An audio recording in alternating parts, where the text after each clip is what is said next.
A gente vai falar hoje sobre a seleção da Bélgica, os famosos Diabos Vermelhos. E a história deles é bem interessante. Uma jornada de muito talento, de muita promessa e agora, uma busca desesperada por redenção na Copa do Mundo de 2026. E essa é a grande pergunta que fica no ar, né? Depois daquele final bem amargo da tal geração de ouro na última Copa, será que a Bélgica vai conseguir se reerguer? Será que eles finalmente vão alcançar o topo do mundo? Bom, para a gente entender essa história, nosso roteiro vai ser o seguinte. Primeiro, vamos ver como os Diabos Vermelhos estão voltando. Depois, a gente mergulha na glória e na decepção da história deles. Vamos relembrar algumas lendas, claro, e aí a gente fala sobre essa nova era que está começando e, por fim, olha para o desafio que eles têm pela frente em 2026. Então vamos começar pelo agora. A Bélgica está de volta ao cenário mundial, super consolidada como uma potência na Europa, mas tem um detalhe. Eles têm algo muito grande a provar. Precisam mostrar que o que aconteceu recentemente foi só um deslize. E olha que história! Essa vai ser a 15ª vez que a Bélgica joga uma Copa do Mundo. É um número que impressiona, né? Mostra uma consistência absurda no mais alto nível do futebol. E detalhe, é a 4ª classificação seguida deles. Pouquíssimas seleções conseguem isso. O foco deles, então, tá bem claro. O objetivo é um só: apagar da memória aquela eliminação bem chata, logo na fase de grupos de 2022, e tentar repetir o que eles fizeram em 2018, quando jogaram um futebol que encantou todo mundo e terminaram com um baita terceiro lugar.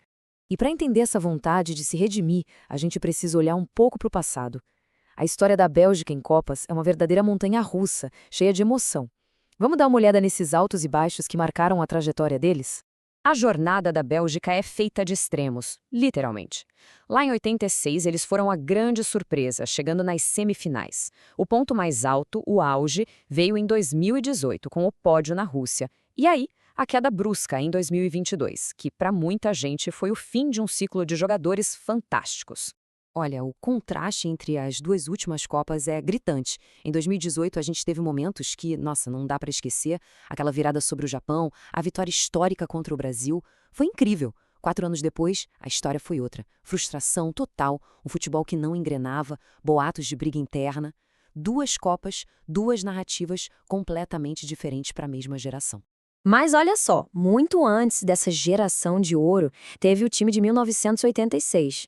Eles meio que abriram as portas, sabe? Mostraram que a Bélgica podia, sim, jogar de igual para igual com as maiores seleções do mundo, chegando numa semifinal contra a Argentina do Maradona. Aquela campanha mudou o patamar do futebol belga. E é claro que essas grandes campanhas foram lideradas por jogadores que viraram lendas. E olhar para esses caras ajuda a gente a entender a alma dessa seleção, o legado que os jogadores de hoje carregam. E quando a gente fala em lendas da Bélgica, é impossível não pensar em Enzo Sifo. O cara não era só um jogador talentoso, ele era o maestro, o cérebro que comandou a seleção por mais de 10 anos. Os números dele falam por si só. 17 jogos em Copas do Mundo, um recorde para um belga. Ele jogou 4 Copas e ainda foi eleito o melhor jogador jovem lá em 86. Sifo era, sem dúvida, o coração daquele time. Já no ataque, a artilharia é dividida. No topo da lista de gols em Copas, temos 2 nomes: Mark Wilmots, um herói de outra geração, e Romelu Lukaku, a grande referência do ataque recente. Os dois com 5 gols. Isso mostra bem como a Bélgica teve poder de fuga em diferentes épocas. Ok, saindo um pouco do passado e voltando para o presente. Depois daquela pancada que foi a Copa de 2022, a Bélgica precisava de uma chacoalhada, de uma mudança. E é aí que a gente entra numa nova era, com um novo técnico e, claro, novas ambições. E o cara responsável por essa missão é o Rudi Garcia, que assumiu em janeiro de 2025.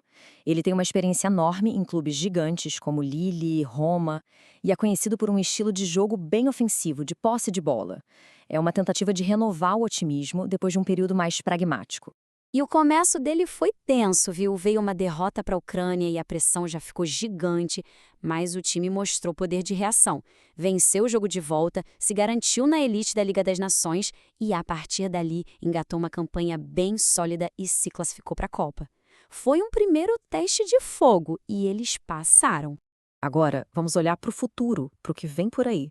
O palco está montado lá na América do Norte e o primeiro grande desafio, claro, é a fase de grupos.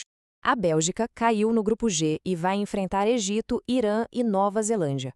Os jogos vão ser nos Estados Unidos e no Canadá. É um grupo que, se a gente olhar no papel, parece acessível. Mas todo mundo sabe que em Copa do Mundo não tem jogo fácil. Cada partida é uma final.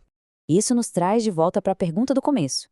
A era da geração de ouro pode até ter acabado, mas tem um novo grupo de jogadores muito talentoso chegando, pronto para assumir a responsabilidade. A questão que fica é, será que eles vão conseguir escrever o seu próprio capítulo de glória? Vão conseguir transformar essa decepção toda em redenção? Bom, a resposta vai começar a ser escrita em 2026.